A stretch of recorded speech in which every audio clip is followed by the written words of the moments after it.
Bonjour à tous. Alors aujourd'hui, je vous propose un résumé de la rencontre Tottenham face à la Juventus dans le cadre des huitièmes de finale de la Champions League. Alors concernant la composition d'équipe de Tottenham, on retrouve logiquement le capitaine Hugo Lloris dans les buts et un dispositif en 4-3-3. Alors dans la défense, on retrouve Trippier, Vertonghen et Davies avec Sanchez dans l'axe central qui remplace Alderweireld, le Belge qui est blessé. Dans le milieu de terrain, on retrouve Dyer, Moussa Dembélé et Eriksen. Et enfin en attaque, on retrouve à gauche Son, Kane dans l'axe et Ali à droite. Concernant la composition d'équipe de la Juventus, on retrouve forcément l'incontournable Buffon dans les buts, avec également un dispositif en 4-3-3. La défense est composée de la gauche à droite d'Alexandro, Chiellini, Benassia et Barzagli donc à droite. Dans le milieu, on retrouve Matuidi, Pjanic et Sami Khedira. Et enfin, à l'avant, on retrouve Douglas Costa à gauche, Higuaín dans l'axe et Paulo Dybala, l'Argentin, à droite. Alors les Spurs ont plutôt bien entamé ce match et même ont bien maîtrisé le ballon durant les 60 premières minutes de jeu. À l'image de cette première action, à la 3e minute déjà, Son qui percute par la gauche et qui arrive à tirer. Heureusement, Buffon est au contre et personne ne reprend ce ballon du côté de Tottenham. On repart directement du côté de la Juventus, mais malheureusement avec une action imprécise, qui ne trouve pas Higuaín. Donc la première mi-temps est plutôt bien gérée par les Spurs, à l'image de cette action de Harry Kane qui arrive à se défaire du marquage de Chiellini et qui se retrouve face à face à Buffon. Il arrive à tromper Buffon, mais frappe à côté du goal.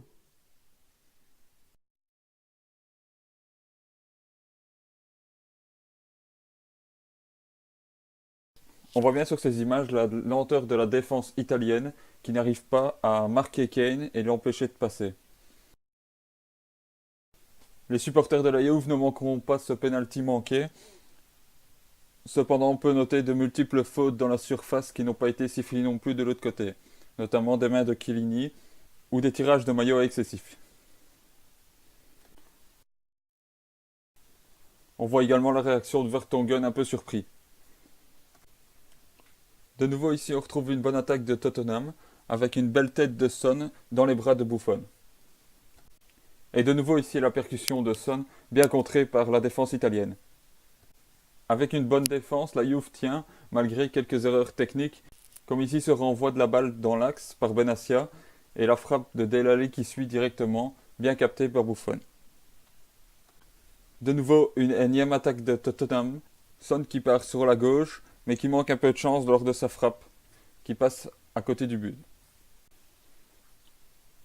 Une minute plus tard, on retrouve l'ouverture du score par Son de nouveau, qui manque un peu sa frappe, mais qui parvient à tromper Buffon.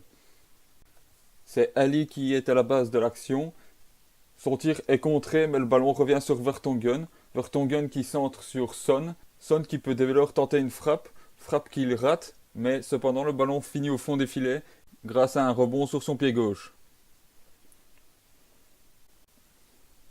On est donc à la 39e minute et c'est 1-0 pour Tottenham, mérité, et qui va donc terminer cette première mi-temps qualifié pour les quarts de finale. Un sursaut d'orgueil prend les Turinois et Pjanic frappe mais c'est imprécis et ça passe à côté du but. Les Spurs retournent au vestiaire serein avec l'avantage au score. Les joueurs anglais reprennent la seconde mi-temps confiants, mais c'était sans compter sur la finesse tactique d'Allegri. En effet, on va remarquer que par deux changements, il va complètement changer la physionomie du match. Ces deux changements sont la sortie de Benassia pour Lichtsteiner, Lichtsteiner qui va passer à droite et Barzagli repasser dans l'axe. Le second changement est la sortie du français Blaise Matuidi pour Asamoah.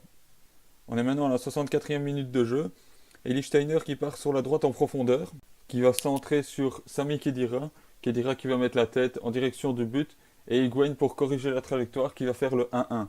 64e minute de jeu, donc on est donc à un score de parité, avec cependant toujours une qualification de Tottenham en quart de finale. On a également remarqué que depuis les changements, le mouvement de la Juve est beaucoup plus important et que Tottenham joue beaucoup plus dans son camp. Les Spurs sont alors assommés et 3 minutes après l'égalisation, on a une superbe passe de Chiellini vers Higuaín, Higuaín qui prend le temps de se retourner correctement et de lancer Paulo Dybala seul face au gardien. Dybala qui ne se fait pas prier pour offrir la victoire et la qualification à son équipe. La Juventus se qualifie donc sur un match de 1-2 après des changements payants de leur coach.